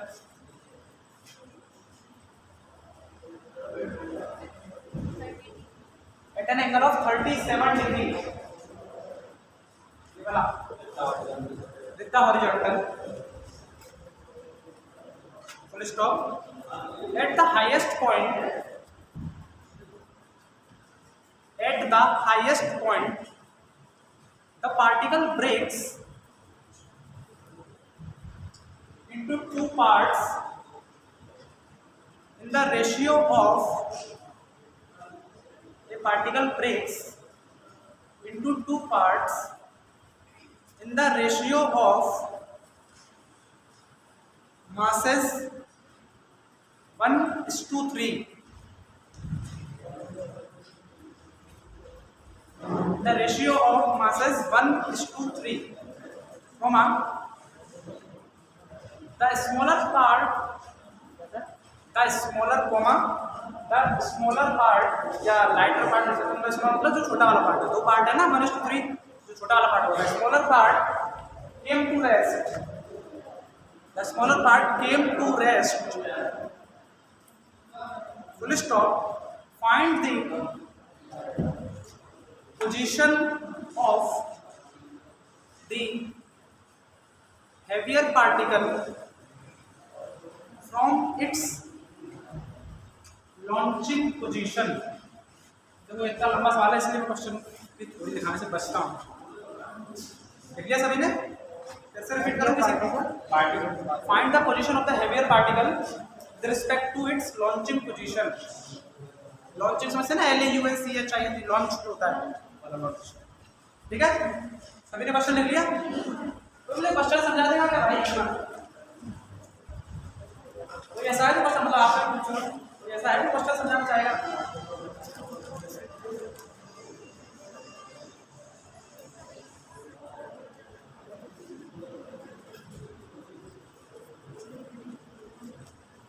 छोड़ो अपने आप को, कोई समझा पाया question क्या कह रहा है? एक बार पढ़ तो ले, आपसे सम्मान दो थोड़ा उस क्वेश्चन को, सम्मान समझते हो ना? मतलब एक बार उसको पढ़ो थोड़ा, क्वेश्चन समझ में आ गया भाई? जरा बताओ क्या क्वेश्चन। पार्टिकल को 100 मीटर पर सेकंड, एक बार तेज बोलो, देखो सब सुने। नहीं सब सुनेंगे तभी तो पता चलेगा कि सही बोला, बोलो तेज। पार्टिकल को 100 मीटर पर सेकंड की स्पीड से 37 डिग्री के एंगल से छोड़ा गया है। The horizontal the height of उसकी हाइट पे वो एक 1:3 में ब्रेक हो गया है, जो उसका स्मॉलेस्ट रेशियो है वो रेशियो है, तो उसके लार्जेस्ट रेशियो की लॉन्चिंग पोजीशन से रेस्ट्रेस होता है। देखो मैं बताता हूँ क्वेश्चन। रॉकेट देखा आप लोगों ने? रॉकेट तो देखा ही होगा सभी ने। तो एक रॉकेट है, मतलब समझ लो रॉकेट जैसा पार्टिकल है। रॉकेट मैंने क्यों लिया है? क्योंकि वो क्या है उसमें, मतलब ऊपर जब जाता है तो उसमें कुछ पास मीटर निकल जाता है ना, है कि नहीं? वही वाला क्वेश्चन है कि मान लो एक ऐसा ही क्रैकर है, क्रैकर समझते हो ना, पटाखा, उसको जो है फेंका गया है ऐसे 100 मीटर है ना, 100 मीटर पर सेकंड, ठीक है, 100 metre per second at an angle of 37 degree. अब पहले तो मुझे यही बता दो इसका पाथ क्या बनेगा, जो पार्टिकल क्वेश्चन में वैसे दिया हुआ है प्रोजेक्टाइल पाथ बनेगा, फील आ रही है ना, इस तरह को ऐसे करेगा। देखो प्रोजेक्टाइल पाथ हम बना रहे थे ऐसे करके, ये बनेगा पाथ, सभी को क्लियर है? अब उसमें क्या हुआ, वो क्या था, क्रैकर था, मतलब उसको क्या है, मतलब बीच में कहीं ब्रेक होना, मतलब क्रैकर क्या एक्सप्लोड करते हैं ना क्रैकर्स, है ना, दिवाली की पटाखे चलाई भी नहीं, तो वो जो है एक्सप्लोड किया है, लेकिन वो क्या है, बहुत अच्छा क्रैकर है। कहाँ पे एक्सप्लोड किया है? मैक्सिमम हाइट पे। कहाँ पे एक्सप्लोर किया है? मैक्सिमम हाइट पे। अगर क्वेश्चन में नहीं लगा तो उसे मेंशन कर लो, मैक्सिमम हाइट, ठीक है, मैक्सिमम हाइट पे एक्सप्लोर किया है। अब एक्सप्लोर किया तो जैसे आता उसके कुछ टुकड़े होंगे, एक्सप्लोर मतलब क्या है, फटना, कहीं ना कहीं टुकड़े होंगे ना उसके, उसने भाई बोला 2 टुकड़ों में एक्सप्लोर हुआ है, मतलब 2 टुकड़ों में ब्रेक हुआ है। उन टुकड़ों के जो रेशियोज हैं वो उसने दे रखे हैं, क्या है, 1:3, मतलब जो 2 पार्ट में ब्रेक हुआ है, एक पार्ट का मास क्या है 1 मतलब 1x मान लेते हैं, और दूसरे पार्ट का मास क्या है 3x। उसके बाद उसने और बोला हुआ है कि जो लाइटर पार्ट है, 1x और 3x में लाइटर कौन सा होगा, 1, ठीक है, 1x और 3x में लाइटर कौन सा होगा, 1। उसका 1x वाला जो पार्टिकल है वो रेस्ट में आ गया, मतलब इस पॉइंट पे क्रैक होने के बाद वो रेस्ट में आने का मतलब है 1x वाला पार्टिकल जब पे रेस्ट में आएगा तो सीधे नीचे गिर जाएगा। अगर कोई बॉडी ऐसे जा रही है अचानक से रेस्ट में आएगा तो तुरंत नीचे गिरेगी ना, क्लियर होगा? कहने का मतलब है कि 1x वाला पार्टिकल है वो तुरंत रेस्ट में आ गया, तुरंत नीचे गिर गया, मतलब यहाँ से तुरंत नीचे यहाँ पे गिर गया। लेकिन जो 3x वाला पार्टिकल है वो कहाँ गिरेगा, मतलब कहीं ना कहीं तो गिरेगा, जीवन और तो आसमान में रहेगा नहीं, तो वो कहाँ गिरेगा, उस जो जहाँ पे गिरेगा उसकी डिस्टेंस बतानी है फ्रॉम लॉन्चिंग पोजीशन। लॉन्च कहाँ से हुआ है, इस पॉइंट जहाँ से लॉन्च होगा, लॉन्च समझते हो ना, फेंका गया है, जहाँ से फेंका गया है, तो लॉन्चिंग पोजीशन से जो हैवियर पार्टिकल है जहाँ पे गिरेगा वो वाली डिस्टेंस बताने। क्वेश्चन सभी समझ में आ गया? कोई ऐसा है भाई जिसको क्वेश्चन ही समझ में नहीं आया हो? सबको क्लियर है क्वेश्चन? क्वेश्चन क्या है आप बताओ जरा, कैसे करेंगे? देख रहे हो उनका क्वेश्चन की खूबसूरती, क्या बेहतरीन फ्रेम किया किसी ने क्वेश्चन, समझ में आया कि नहीं क्वेश्चन? मुझे काफी अच्छा लगा। मतलब क्रैकर वाला एग्जांपल है, एक तरीके से बस क्रैकर को फेंका गया, यहाँ पे आगे फट गया, एक पार्ट यहाँ गिरेगा तो दूसरा पार्ट कहाँ गिरेगा ये पता करना है। मास क्या पार्टिकल का मास का उसने रेशियो दिया है, मास ले दिया, ठीक है, मतलब जो दिया उसने आपको निकालना है। सभी को क्वेश्चन क्लियर है? क्वेश्चन शुरू करूँ? देखो ये क्या प्रोजेक्टाइल मोशन हो रहा है यार, तुम मुझसे बहुत बड़े भाई, मैं कुछ नहीं कह सकता, तुम मेरे से एडजस्ट कर लो, तो मैं तेज बोल देता हूँ, ठीक है। देखो ये क्या है, प्रोजेक्टाइल मोशन हो रहा है, ठीक है, क्या हो रहा है, प्रोजेक्टाइल मोशन। तो प्रोजेक्टाइल मोशन में कोई 3 चीज होती थी, रेंज, हाइट और टाइम। देखिए कभी प्रोजेक्टाइल जब मोशन होता है उसमें 3 चीजें होती हैं, रेंज, मैक्सिमम हाइट और टाइम पीरियड, कैपिटल T। उसका कोई रिलेशन बता सकता है क्या? सर ने पढ़ाया प्रोजेक्टाइल मोशन यहाँ पे? अभी नहीं शुरू नहीं हुआ, रेक्टिलिनियर मोशन के बाद होना चाहिए था ना, नहीं हुआ। सर ने वेक्टर पढ़ाया तो था, पहले देखा तो प्रोजेक्टाइल मोशन नहीं पढ़ाया, प्रोजेक्टाइल मोशन नहीं पढ़ाया, कहीं तो पहले पढ़ा होगा, सब 12th पास हो, मतलब 11th पास में हो कुछ लोग, तो 11th में ये टॉपिक देखा तो है ना पहले कभी प्रोजेक्टाइल मोशन? याद है रेंज होती थी उसमें, कुछ हाइट होती थी, कुछ मैक्सिमम हाइट, एक टाइम पीरियड होता था, तो वही मैं पूछ रहा हूँ, किसी को कुछ याद है? सब आपको याद होना चाहिए।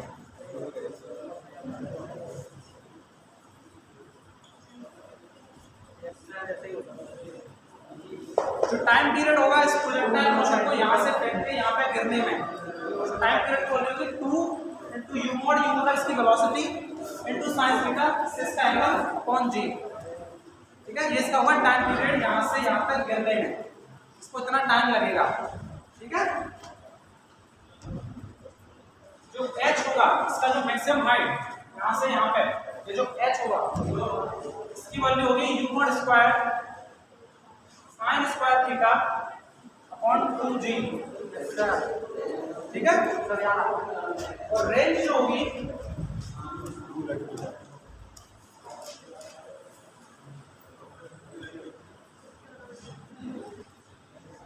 u0 square sine 2 theta upon g।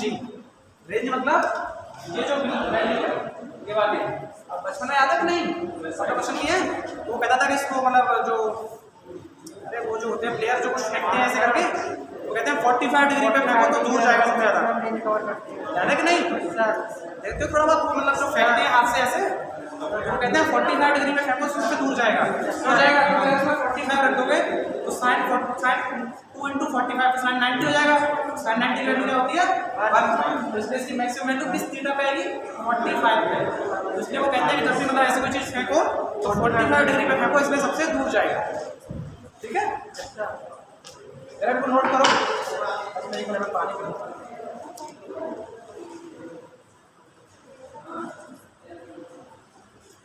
अब देखो हमारा जो पार्टिकल है इसका टोटल मास मान लेते हैं 4 है। ठीक है, टोटल मास क्या मान लेते हैं 4 है। और तो दो पार्ट में ब्रेक हुआ है, एक मास क्या है m और दूसरा मास है 3m। जो m वाला मास है वो यहाँ गिर गया। अब मुझे जरा ये बता दो बस कि 3m मास जो है वो कहाँ गिरेगा, मतलब इसको कोई आइडिया है तो बता सकता है कहाँ गिरेगा 3m वाला मास? सही कह रहा है, इसके आगे गिरेगा। नहीं सर, लाइट वाले उससे आगे गिरेगा। लाइट वाले मास से आगे, इससे आगे गिरेगा और इससे पीछे, इससे भी आगे गिरेगा। रुको इधर लोग कह रहे हैं इससे पीछे गिरेगा, मतलब सब लोग ये तो कह रहे हैं इससे आगे गिरेगा। Yes sir. इधर लोग कह रहे हैं इस वाले पॉइंट से पीछे गिरेगा। पीछे एक ही बात है, कहने एक ही बात है, एक ही बात नहीं है। ठीक है, मैं बता रहा हूँ क्यों नहीं है। नहीं नहीं होगा यार, वो कुछ तो बता रहे हैं, कुछ भी नहीं बता रहे हैं। तुम्हारे ऊपर नहीं असर है, ऑन टेक सीरियस। ओके, इससे वो कह रही है कि कहीं भी गिरे कोई मतलब नहीं है।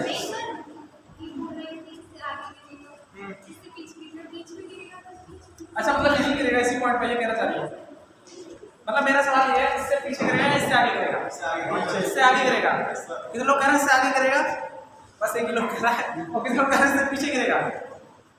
1 2 3 4 देखो भाई, 4 लोग कह रहे हैं। और आप में से कोई कुछ नहीं कह रहा है क्या? अरे कुछ कह दो, कुछ बोल रहा है, कुछ भी कहो जो आपको मन में लगे। अच्छा, फील आ रही है कि नहीं क्वेश्चन की? क्या कह रहा है क्वेश्चन? बताओ कि कहाँ गिरेगा। नहीं तो आज जाके पढ़ा के लेके चला के देखो, बैठ के देखो कहाँ गिर रहा है। ठीक है, तो कहाँ गिरेगा बताओ जरा, आगे के पीछे?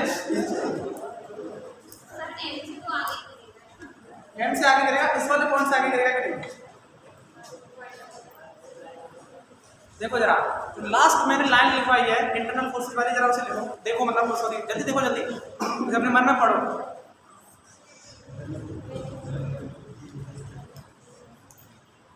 Internal forces of the system can not change the state of its centre of मास। जब ये पूरा मास था पूरा है तो इसका सेंटर ऑफ मास क्या होगा? वो खुद ही होगा। ठीक है, जब कोई पार्टिकल, मतलब मैं हूं तो मेरा सेंटर ऑफ मास क्या है? मैं ही तो हूं। और जब मैं कहूँ मेरा GO5 का सेंटर ऑफ मास क्या है तो मेरी तरफ आएगा कुछ यहाँ पे, समझ रहे हो ना? एक बॉडी का सेंटर ऑफ मास वो खुद ही होता है, पूरा वाले पार्टिकल का मास क्या होगा? वो खुद ही होगा। देखो यहाँ तक वो पार्टिकल आ रखा था, तो यहाँ तक जो है सेंटर ऑफ मास का मोशन क्या है? बिल्कुल यही है। यहाँ तक जो सेंटर ऑफ मास का मोशन यही है। अब इसके बाद जो है m मास यहाँ गिर गया, 3m मास का भी बहुत घोर डिस्कशन चल रहा है, उसको मैं बाद में देखता हूँ। इसके बाद सेंटर ऑफ मास के मोशन में कोई वेरिएशन आएगा या नहीं आएगा? कितने लोग कह रहे हैं नहीं आएगा, कितने लोग कह रहे हैं आएगा? सर क्वेश्चन आप तो यार कुछ कहते ही नहीं हो, कुछ तो कहो। हाँ बता भाई। क्वेश्चन रिपीट कर दीजिए, आपने पूछा था। मैंने पूछा है कि यहाँ से यहाँ तक इसका सेंटर ऑफ मास का पाथ यही होगा। सब लोग मेरी बात से इत्तेफाक रखते हैं? एग्री है मुझसे? यहाँ से लेके यहाँ तक सेंटर ऑफ मास का पाथ यही होगा। इसके बाद पार्टिकल फट गया, मतलब एक मास कहीं और गिर गया, एक मास कहीं और गिर गया, वो कहाँ गिरेगा उसको हम देखेंगे। तो मैं पूछ रहा हूँ कि सेंटर ऑफ मास के पाथ में कोई अगर इसके बाद सेंटर ऑफ मास मतलब अगर ये कहीं पार्टिकल नहीं फटता तो इसका पाथ ये होना चाहिए था, इसको मैंने डिस्कस कैसे बनाया। जब ये पार्टिकल फट गया तो उसके बाद का सेंटर ऑफ मास के पाथ में बदलाव आएगा क्या? कितने लोग कह रहे हैं आएगा? कोई नहीं कह रहा, कितने लोग कह रहे हैं नहीं आएगा? एक भाई कह रहा है, दो भाई कह रहा है, आप भी कह रहे हो शायद नहीं आएगा। आप भाई आएगा? आएगा, सभी लोग कह रहे हैं आएगा। अच्छा मुझे एक बात बताओ, जब कोई पार्टिकल ऐसे हवा में फट रहा है, जहाँ मास गिरेगा वहीं उसका सेंटर ऑफ मास गिरेगा। जहां मास गिरेगा वहीं उसका सेंटर ऑफ मास चला जाएगा, ऐसा कह रहे हो? मेरे भाई मत कर ऐसा भाई।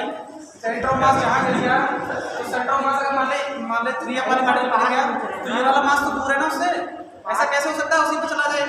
पाथ छूट जाएगा। हाँ तो तुमने क्या कहा, वही पाथ हुआ। तुमने यही कहा ना कि वही पाथ होगा जो उसका 3m का होगा। भाई का कहना है कि जो 3m वाला पार्टिकल जहां गिरेगा वही पाथ सेंटर ऑफ मास का होगा। ऐसा नहीं हो सकता। वो सिस्टम ऑफ पार्टिकल के सेंटर ऑफ मास यहाँ कहीं बीच में होता है। ये मैंने कल ड्राइव किया था ना, ये भी तो क्या है, दो पार्टिकल्स है ना, तो उनके बीच में कहीं सेंटर ऑफ मास होगा ना। मैंने रीजन बना के पूछा था कौन से रीजन में सेंटर ऑफ मास लाई करेगा।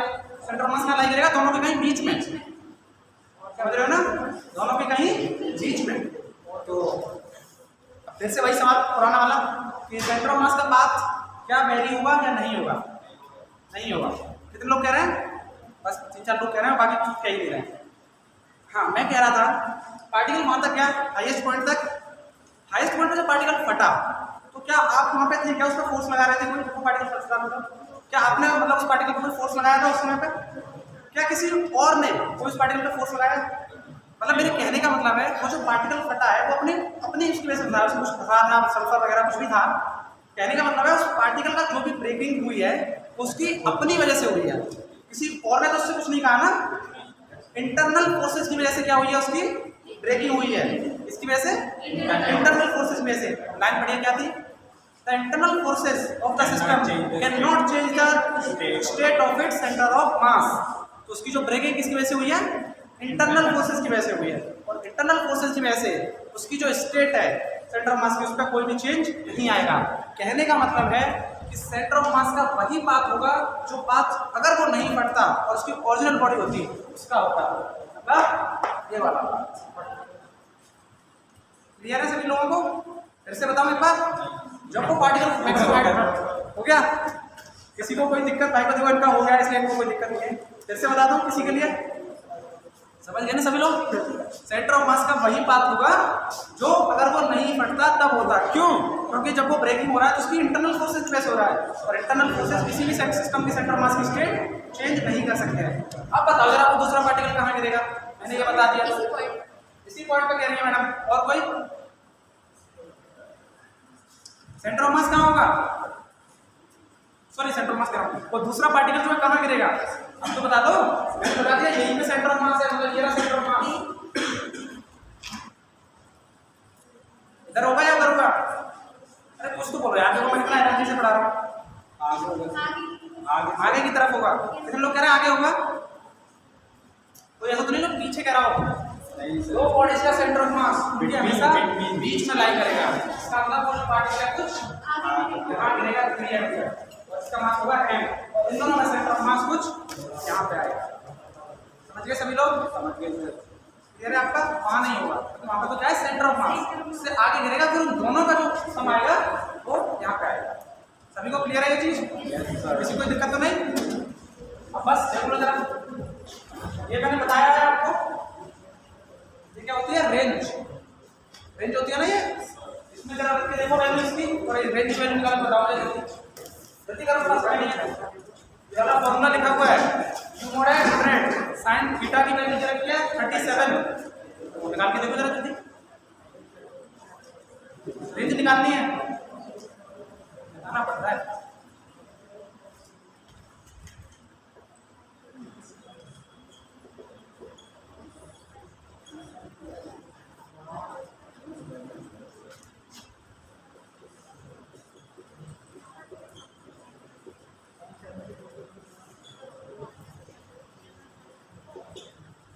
sin 37 कोई बता सकता है? मेरे बायोलॉजी वाले भाई साइड पे थीटा को लिख दिया 2 sin थीटा cos थीटा, ठीक है? याद होना चाहिए। साइन थीटा को लिख दिया sine 2 sine theta cos theta. अब साइन 37 की कोई वैल्यू बता सकता है? 0 3/4। इसमें बताया 3/4 आपने क्या क्या किसी ने टिप्स बताया था? 4/5 भाई गजब। और बताओ 3/5। देख लो जरा ये ट्रायंगल आपने बचपन में देखा है जब पाइथागोरस पढ़ते थे? देखा है कि नहीं? बहुत अच्छा ट्रायंगल होता है ये 3 4 5 देखा है ना? इसमें जो ये वाला ट्रायंगल होता है इसकी वैल्यू होती है 37 और ये वाला जो एंगल है इसकी वैल्यू होती है 60। ये वाला एंगल आप जानते हैं मुझसे मत पूछ लेना कभी। क्या हुआ कुछ गलती हुई क्या? हाँ भाई थोड़ा समझ जाए थोड़ा यार मतलब मैं इतनी डीप डीप चीजें बता रहा हूँ और तुमने 63 और 53 का ऐड कंफ्यूज कर रहे हो समझ जाएगा ठीक है। ये 37 होता है ये मुझे आता है कि 37 + 53 करेंगे तो 90 आना चाहिए और ट्रायंगल का जो सम होता है वो 180 इतना मुझे आता है ठीक है आई नो। तो ये वाला एंगल होगा 37 का साइन थीटा वैल्यू बताओ उस वाले ट्रायंगल में से देख कर बता दो बस परपेंडिकुलर को ना हाइपोटेन्यूज cos थीटा की वैल्यू उसको जरा कैलकुलेट करो जल्दी से सिंपल कैलकुलेशन है मैं कर दूं इसको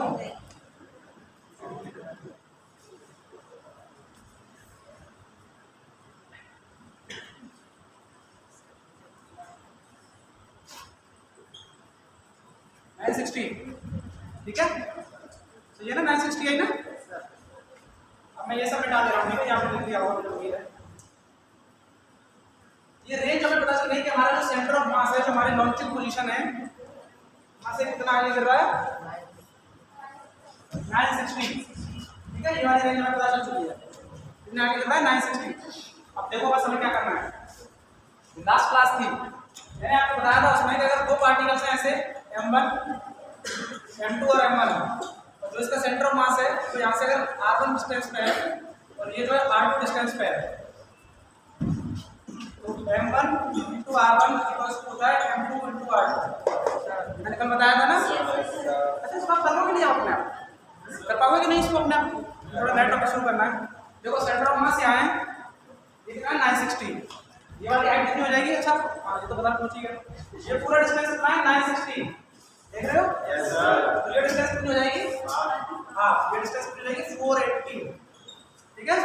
ये डिस्टेंस आपको पता है 480 ये डिस्टेंस पता है 480 ये वाला डिस्टेंस पता निकाल लिए ये सेंटर ऑफ मास है ये m है ये 3 है जरा इसको घर से कैलकुलेट करके लाना ठीक है कुछ भी है नहीं इसमें जो मैंने कल कराया था m1 r1 m2 r2 बस वाला सीन है कर लाओ ना प्लीज कह दो यार हाँ यस सर। नया टॉपिक शुरू कर रहा हूँ ठीक है इसको किसी को नोट करना है क्या जल्दी करो कर लिया तो बताओ इम्पल्स नया टॉपिक है इम्पल्स ठीक है क्या होता है इम्पल्स तुमसे पूछ रहा हूँ मैं तो तुमने कर लिया था ना तो बाकी लोग भी सुन लेंगे हमारे ज्ञान से शायद उनके जो चक्षु नेत्र कहते हैं ना नेत्र वो खुल जाए वैसे तो कोई सुनता नहीं। इम्पल्स तो बताएगा इम्पल्स क्या होता है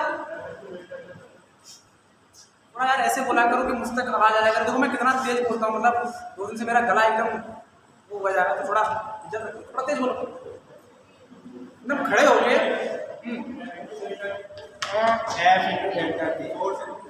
फोर्स इनटू टाइम यार ये नहीं मतलब थोड़ा अच्छे से बताया करो। देखो मैं कैसे बताता हूँ फलाना ढिकाना पार्टिकल ये वो दुनिया भर के क्या क्या बोलता हूँ शब्द थोड़ा ऐसे बोला करो ना अच्छे से। देखो फुटबॉल देखे हो आप लोग फुटबॉल देखे हो ना फुटबॉल यस सर जैसे मतलब यहाँ फुटबॉल है ये यहाँ पे फुटबॉल रखी ये सबने नोट कर लिया ना एक फुटबॉल रखी हुई है ठीक है। अब जब तक मतलब जो उसका प्लेयर होता है क्या 4 सेकंड में पार्टिकल इन शॉर्टेस्ट टाइम आधी है। देखो जब तक उसको जो फुटबॉलर प्लेयर है भाई जब तक कोई फुटबॉलर प्लेयर है उस फुटबॉल को किक नहीं करता मतलब उसको हिट नहीं कर रहा है तब तक वो फुटबॉल क्या है रेस्ट में है कि नहीं। और फिर वो जैसे ही उसको जस्ट किक करता है उसका तो फुटबॉल क्या है एकदम बहुत तेजी से आगे जाती है बताया कि नहीं फील है कि नहीं। मेरे कहने का मतलब है कि उसके पैर को मतलब जो उसका पैर से उसने हिट किया उस फुटबॉल को उसके हिट करने से जस्ट पहले वो फुटबॉल क्या थी रेस्ट में थी रेस्ट में थी ना, और जैसे उसने उसको हिट किया, जस्ट हिट करते ही इसकी इतनी ज़्यादा मतलब कितनी ज़्यादा वेलोसिटी हो जाती है और वो आगे जाती है। समझ रहे हो ना मेरे कहने का मतलब है? इम्पल्सिव फोर्सेज क्या होते हैं? Impulsive forces are those forces which changes the momentum of the body in very large amount in very short amount of time। ठीक है मेरे भाई, ऐसे बताना होता है। ठीक है, मतलब इम्पल्सिव फोर्सेस क्या होते हैं? वो फोर्सेस होते हैं जो बॉडी है जिसके ऊपर वो उनका मतलब जिनके ऊपर वो एक्ट हो रहे हैं, उसके मोमेंटम में बहुत ज़्यादा मतलब लार्ज अमाउंट ऑफ चेंज करते हैं बहुत छोटे से अमाउंट ऑफ टाइम में। ठीक है, जैसे जब हम एलएलएम पढ़ रहे थे, भाई रुक जाओ यार 10 मिनट ही रह गए बस थोड़ा।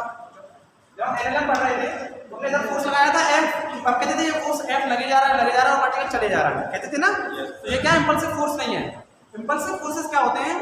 बहुत शॉर्ट अमाउंट के लिए लगे, बहुत शॉर्ट अमाउंट के लिए लगे और शॉर्ट ही अमाउंट में उसके जो बॉडी है जिसके ऊपर वो उनका रिएक्शन हो रहा है, उस रिएक्शन को क्या करना है बहुत लार्ज अमाउंट में चेंज करना है। जैसे देखो फुटबॉल को, जब फुटबॉल यहाँ पर पड़ी हुई थी तो उसकी क्या थी? वेलोसिटी जीरो थी, एकदम पड़ी हुई थी कुछ नहीं था, और जैसे उसको फुटबॉलर ने हिट किया उसकी वेलोसिटी कितनी ज्यादा चेंज हुई और वो तुरंत बाकी समझ रहे हो ना। इम्पल्सिव फोर्सेस क्या होते हैं? मतलब impulsive forces are those forces which changes the momentum of the body in large amount in very short amount of time. मतलब बहुत छोटे अमाउंट में उसका जो मोमेंटम है उसको क्या करते हैं? चेंज करते हैं बहुत लार्ज अमाउंट से। ठीक है, उसे कहते हैं क्या? Impulsive forces. इसको जल्दी नोट कर लो, थोड़ा सा मैं कुछ दिखाता हूँ, 4 मिनट रहेगा। देखो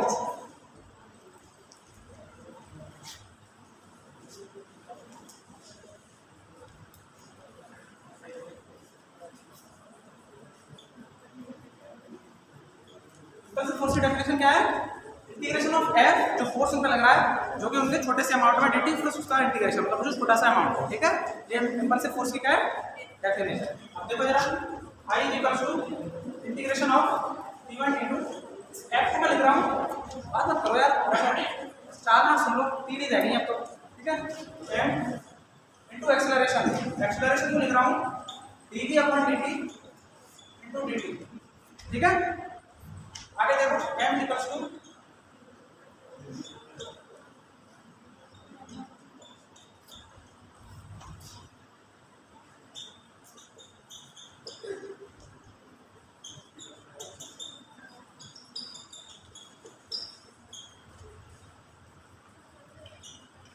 देखो इम्पल्सिव फोर्स क्या है? इंटीग्रेशन ऑफ फोर्स, हम का फोर्स लग रहा है वेरी शॉर्ट अमाउंट में, ठीक है, से d2 फिर f को क्या लिखेंगे? m * a को क्या लिखेंगे? dv/dt। ठीक है, dt से dt तो ये हो जाएगा m dv, dv का इंटीग्रेशन क्या हो जाएगा? v या m final minus m initial. Final मतलब जो फाइनल वेलोसिटी हुई है और इनिशियल मतलब जो मोमेंटम जो इम्पल्सिव फोर्स लगाने से पहले वेलोसिटी थी। तो इम्पल्सिव फोर्स क्या है? इम्पल्सिव की वैल्यू क्या है? Change in momentum of the body by that force. किसकी वजह से? इस f फोर्स की वजह से। इस एफ फोर्स की वजह से तो चेंज हो रहा है मोमेंटम में। वो जो उसने फुटबॉलर ने लात मारी थी तो उसकी जो किक थी उसी किक की वजह से तो उसका जो मोमेंटम है बॉल का वो चेंज हुआ है। तो इम्पल्सिव फोर्सेस क्या होते हैं? Change in momentum of the body due to that force F. अब मुझे इस पे एक न्यूमेरिकल कराना था लेकिन समय हो गया है, तो आज का सेशन यही एंड करते हैं। वाला क्वेश्चन मैं कल पूछूंगा, मतलब आप लोगों से आंसर चाहिए मुझे उस पार्टिकल की पोजीशन। ठीक है।